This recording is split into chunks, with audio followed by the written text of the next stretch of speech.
Mother Teresa and institute of computer education में आपका स्वागत है। नेक्स्ट ऑप्शन हमारे पास अवेलेबल है स्पार्क लाइंस ग्रुप के अंतर्गत। जब हमें ये जानकारी चाहिए कि क्या हमारे जो डेटा है वो अप की तरफ है या डाउन की तरफ, स्पार्क लाइन से ले सकते हैं। इसके लिए हम लोग करना क्या है, सबसे पहले जहां स्पार्क लाइन चाहिए उस एरिया को सिलेक्ट कर लें, लाइन पे क्लिक करें, डेटा रेंज बताएं कि आप कौन सा डेटा उस स्पार्क लाइन्स के थ्रू प्रदर्शित करना चाहते हैं। मैंने जनवरी सेल और फरवरी सेल का डेटा ले लिया है। जैसे आप ओके करते हैं, देखिए अगर आपकी लाइन ऊपर की तरफ जा रही है इसका अर्थ है कि आपकी सेल बढ़ रही है, लाइन नीचे की तरफ आ रही है इसका मतलब सेल कम हो रही है। इस तरह से आप स्पार्क लाइन्स के साथ अपने डेटा को प्रदर्शित कर सकते हैं। स्पार्क लाइन जैसे ही आप क्लिक करते हैं, देखिए डिज़ाइन में काफ़ी सारे ऑप्शंस अवेलेबल हो जाएंगे आपके पास, जिसमें सबसे पहले एडिट डेटा है। आप चाहें तो रेंज बदल सकते हैं, कॉलम चाहें तो यहाँ पे कॉलम ले सकते हैं, विन लॉस और पोजीशन चाहे तो वो ले सकते हैं। आप जिस प्रकार का आप टाइप लेते हैं उसके अनुसार आप यहाँ से स्टाइल भी चूज़ कर सकते हैं उसका। आप हाई पॉइंट भी दिखा सकते हैं, उससे लो पॉइंट भी दिखा सकते हैं, नेगेटिव पॉइंट्स अगर कोई हो तो वो भी, फर्स्ट पॉइंट भी, लास्ट पॉइंट भी, मार्कर्स भी शो करेगा वो। इसके अतिरिक्त स्पार्क लाइन कलर भी आप चूज कर सकते हैं और मार्कर कलर भी चूज कर सकते हैं। दोनों चीजें आप चूज कर सकते हैं इसमें। नेक्स्ट हमारे पास जो ऑप्शन है वो है फिल्टर ग्रुप में स्लाइसर। इसका प्रयोग हम पाइवट टेबल, पाइवट चार्ट के साथ करके देख चुके हैं। हाइपरलिंक का प्रयोग कर सकते हैं आप किसी दूसरी फाइल के साथ अपने टेक्स्ट को लिंक करने के लिए। जो टेक्स्ट आप सिलेक्ट करके लिंक करना चाहते हैं उसको आप सिलेक्ट कर लीजिए। सिलेक्ट करने के बाद हाइपरलिंक पे क्लिक कीजिए और जिस फाइल के साथ आप लिंक करना चाहते हैं उस फाइल का नाम क्लिक करके ओके कर दीजिए। ब्लू कलर्स बताते हैं कि लिंक हो गया है। जैसे ही आप क्लिक करते हैं, यस करते हैं, लिंक खुल जाता है। इस तरह से आप हाइपरलिंक का प्रयोग कर सकते हैं। इसके पश्चात नेक्स्ट हमारे पास ऑप्शन है इंसर्ट के अंदर, टेक्स्ट ग्रुप के अंदर। सबसे पहले जिसमें टेक्स्ट बॉक्स है। टेक्स्ट बॉक्स का अर्थ है एक ऐसा बॉक्स जिसमें आप कुछ भी टाइप कर सकते हैं। कुछ भी टाइप करने के पश्चात आप देखिए टेक्स्ट बॉक्स आपके पास अवेलेबल हो गया है। इसी के साथ आपके पास एक टैब और उपलब्ध हो गया है ड्राइंग टूल्स के अंतर्गत फॉर्मेट में आप चाहें तो यहाँ से कोई और शेप ले सकते हैं, चाहे तो इसी शेप को चेंज करके एडिट कर सकते हैं,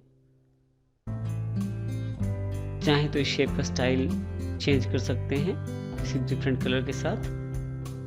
शेप का फिलिंग कलर चेंज कर सकते हैं आप, उसका आउटलाइन कलर चेंज कर सकते हैं, इफेक्ट चेंज कर सकते हैं शेप पे। तो इस तरह की चीज़ें आप शेप के साथ कर सकते हैं जिससे आपकी चेंजेस हो पाए। इसके अतिरिक्त आपके पास वर्ड का स्टाइल है लिखने का, उसका कलर है, टेक्स्ट का आउटलाइन कलर भी है और टेक्स्ट का अलग से इफेक्ट भी अवेलेबल है। तो इस तरह से इन चीज़ों का प्रयोग करके आप वर्ड स्टाइल, आर्ट स्टाइल का प्रयोग कर सकते हैं। अरेंजमेंट में सिलेक्शन पेज में ऑन ऑफ कर सकते हैं आप टेक्स्ट बॉक्स को। क्लिक करेंगे तो आपके पास फॉर्मेट फिर से अवेलेबल हो जाएगा। यहाँ रोटेशन से आप इसको रोटेट कर सकते हैं। इसके अतिरिक्त आप चाहें तो इसका साइज भी चेंज कर सकते हैं। जो साइज आप चाहते हैं वो साइज अवेलेबल हो जाएगा आपके पास। हाइट और विड्थ में जो भी चेंजेस करेंगे उसके अनुसार साइज आपके पास अवेलेबल हो जाएगा। यदि आप इस पर ध्यान दें, जैसे हम पिक्चर पे क्लिक करते हैं या टेक्स्ट बॉक्स पे क्लिक करते हैं, इसके आसपास छोटे छोटे सिलेक्शन पॉइंट्स आ जाते हैं। इन सिलेक्शन पॉइंट से हम साइज बड़ा छोटा कर सकते हैं टेक्स्ट बॉक्स का। इसके अलावा ये जो ग्रीन कलर का पॉइंट है, माउस लाते ही इस पे क्लॉकवाइज एक एरो आ जाएगा, उससे आप इसको घुमा सकते हैं। येलो वाला जो शेप है उससे आप इसकी शेप कन्वर्ट कर सकते हैं। इस तरह से आप इसके टूल्स का प्रयोग कर सकते हैं। नेक्स्ट ऑप्शन अवेलेबल है हेडर फुटर के रूप में। हेडर का अर्थ वो टेक्स्ट जो आप चाहते हैं हर शीट के ऊपर दिखाया जाए, और फुटर का अर्थ है कि वो टेक्स्ट जो आप चाहते हैं हर शीट के नीचे दिखाया जाए। इस तरह से आप हेडर फुटर का प्रयोग कर सकते हैं। आप क्लिक कीजिए हेडर फुटर पे, देखिए क्योंकि हेडर बाय डिफ़ॉल्ट इसने पिक किया है तो ऊपर की तरफ आप जो भी टेक्स्ट आप लिखना चाहते हैं वो लिख सकते हैं। इसके अतिरिक्त हेडर में आप अगर आप यहाँ हेडर एंड फुटर टूल्स के अंतर्गत डिज़ाइन बार देखें तो इसके अंतर्गत हेडर फुटर बॉक्स के अंतर्गत यहाँ पे आपके पास पेज नंबर अवेलेबल हो गए हैं। हेडर पे दोबारा क्लिक करेंगे ताकि हेडर बार हमारे पास अवेलेबल हो जाए। डिज़ाइन पे जाएंगे, अगर आप फुटर में कार्य करते हैं तो फुटर में ये चीज़ें प्रयोग कर सकते हैं। इसके अलावा आप पेज नंबर डाल सकते हैं, थोड़ा सा स्पेस छोड़ दीजिए, नंबर ऑफ पेजेस डाल सकते हैं। करंट डेट और करंट टाइम भी डाला जा सकता है। फाइल का पाथ दिया जा सकता है, फाइल का नाम दिया जा सकता है, चाहे तो शीट का नाम भी यहाँ शो किया जा सकता है और छोटी सी पिक्चर भी लगाई जा सकती है।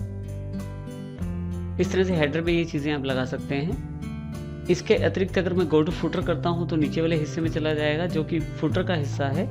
इसमें भी इसी तरह से मैं इन चीज़ों का प्रयोग कर सकता हूँ। मैं यहाँ दिस इज फुटर के नाम से टेक्स्ट लिख देता हूँ। इसके अतिरिक्त हमारे पास कुछ ऑप्शंस हैं। डिफरेंट फर्स्ट पेज अगर आप ऑन कर देते हैं, पहले पेज का हेडर फुटर दूसरे पेज के हेडर फुटर या बाकी पेजेस के हेडर फुटर से अलग रहेगा।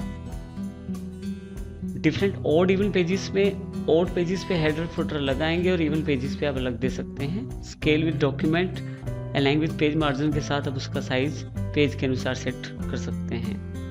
यहाँ आप देखें तो आपके पास यहाँ पे हेडर अवेलेबल हो गया है। अब यदि ध्यान दें तो यहाँ पे टोटल शीट फर्स्ट पहली शीट दिखा रहा है, उसके साथ फर्स्ट शीट दिखा रहा है, डेट टाइम और आपकी फाइल का नाम बता रहा है। इस तरह से यदि आप दूसरी तरफ कुछ जैसे आप क्लिक करते हैं कुछ टाइप करने के लिए तो उस ही अपने आप ये हेडर इंसर्ट कर देगा। और इसी तरह से अगर आप थोड़ा सा नीचे जाके देखें तो आपके पास फुटर भी इंसर्टेड मिलेगा दोनों पेजेस में। आप जितने पेज बनाएंगे उतने पेजेस में हेडर फुटर आपको इंसर्टेड मिल जाएंगे। इस तरह से आप हेडर फुटर का प्रयोग कर सकते हैं एक्सेल के अंदर।